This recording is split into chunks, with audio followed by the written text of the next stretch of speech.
পক্ষী শুমারি হলো বাঁকুড়া রানী মুকুটমণিপুরে একটি স্বেচ্ছাসেবী সংস্থা বন দপ্তরের যৌথ উদ্যোগে মুকুটমণিপুরের কংসাবতী জলাধারে পরিযায়ী পাখির শুমারি হলো।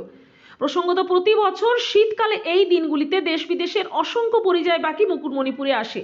স্বাভাবিক নিয়মে শীত শেষে তারা ফিরেও যায়। আর এখানে ওইসব পাখির অবস্থানকালে বেশ কয়েক বছর ধরে গণনার কাজ শুরু হয়েছে।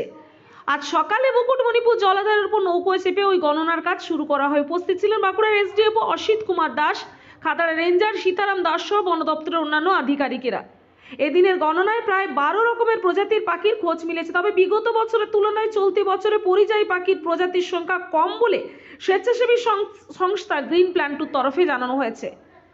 প্রশাসনিক সূত্রে জানা গেছে, পর্যটন কেন্দ্র মুকুটমণিপুরকে ঘিরে bird watching eco tourism centre গড়ে তুলতে পক্ষী গণনার কাজ করছে বন দপ্তর। আজকে ফরেস্ট ডিপার্টমেন্টের সাথে আমরা গ্রিন প্ল্যাটু কংসাবতী জলাধারের যে কাঁসাই নদী বা কংসাবতী নদীর দিকে পক্ষী গণনা করলাম। আমরা প্রায় 12 থেকে 20 রকমের প্রজাতি পেয়েছি। কিছু প্রজাতি এখন আইডেন্টিফিকেশন হয়নি, যেগুলো পরে আইডেন্টিফিকেশন হবে। এখানে রাঙামুটি যেটাকে বলে, মানে রেড ক্রেস্টেড পোচার্ড, তাছাড়া নর্দার্ন পিনটেল, তাছাড়া গ্রেট ক্রেস্টেড গ্রেভ যেটা লাদাখের থেকে আসে, এরকমের আমরা অনেকগুলি প্রজাতি পেয়েছি। সব থেকে বেশি পাওয়া গেছে লেজার হুইসলিং টিল, প্রায় 1900-র কাছাকাছি। এই পাখিগুলো বেশিরভাগই ভারতবর্ষের হিমালয় পেরিয়ে পরে আসে। লেজার হুইসলিং টিল একমাত্র লোকাল মাইগ্রেন্ট, আমাদের ভারতবর্ষের মধ্যেই এরা ঘোরাঘুরি করে সারা বছর। শীতকালে এই জলাধারগুলিতে তারা সংঘবদ্ধ হয় এবং রাত্রেবেলাতে মেনলি তারা বিভিন্ন জায়গাতে চড়তে বের হয় আর কি। বাকি যে হাঁসগুলো আছে তারা দিনের বেলাতেই এই জায়গার যে অ্যালগি বা প্ল্যাঙ্কটন সেগুলোকে খায়। লেজার হুইসলিং টিলের পরিমাণ মোটামুটি একই আছে। বাকি যে রেয়ার স্পিসিসগুলো আছে তার পরিমাণ অনেকটাই কম। আমরা পরপর গণনা করছি, যদি পাওয়া যায় তাহলে খুবই ভালো, কিন্তু অন্য বছরের থেকে তুলনামূলকভাবে একটু কম। যত দিন যাচ্ছে কংসাবতী জলাধারের জলের সোর্স পুরুলিয়া ডিস্ট্রিক্ট এবং অযোধ্যার থেকে শুরু করে সেই জল এখানে আসে আর কি। এবং এই বিস্তীর্ণ জায়গা যে কংসাবতী রিভার বেসিন, সেখানে প্রচুর পরিমাণে কীটনাশকের ব্যবহার, মানুষ প্রচুর পরিমাণে দূষণ ছড়াচ্ছে, সেই জল এসে পরে এখানে জমা হচ্ছে এবং যার ফলে এখানে খাদ্যাভাব হচ্ছে বলাটা যায়ও, মাছের পরিমাণও যত দিন যাচ্ছে একটু একটু করে কমছে। এই সব প্রাকৃতিক দূষণের কারণেই, মানে পরিবেশ দূষণের কারণেই পাখির পরিমাণ কম।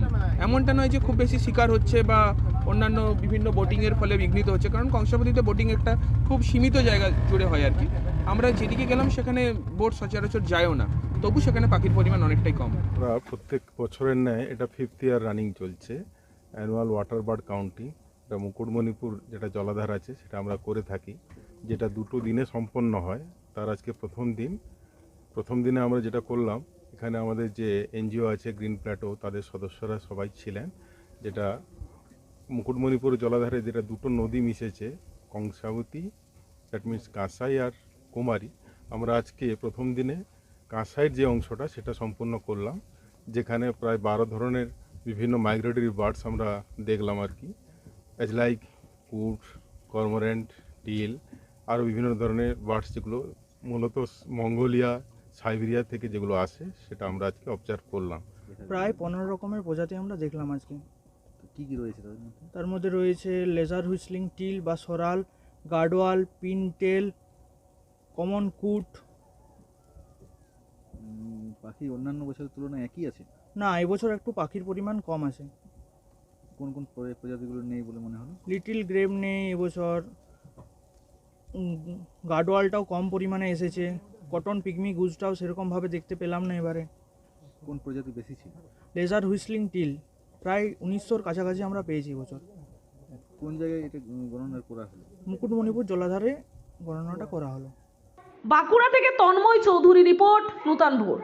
সমাপ্ত Chatterjee Memorial art and music college, কলা ভারতী, পেইন্টিং, স্কাল্পচার, ভারতনাট্যম, কথক, মণিপুরি ও রবীন্দ্র নৃত্যে অ্যাডমিশন চলছে। Admission open for degree and diploma courses. Kola Bharati, NSB Road, Raniganj. Call 993224